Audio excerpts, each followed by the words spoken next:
Welcome to the iArt 2020 Spring Show. I'm Shasha and I teach the Interactive Installation course. We started the semester as usual working together. Normally, our class has a large end of the year show.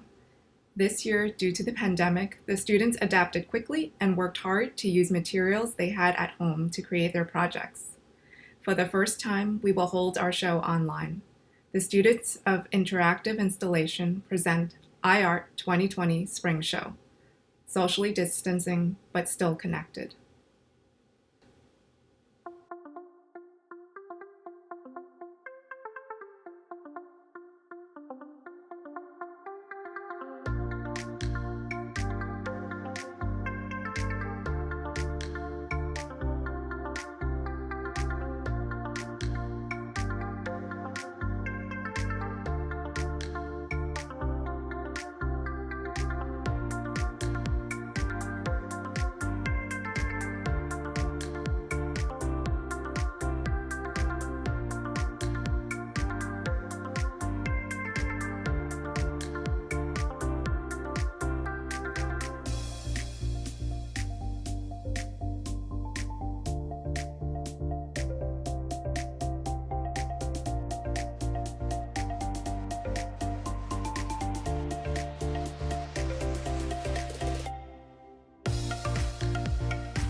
This is a small sample of the projects this semester. For the full videos of each project, go to the iArt website.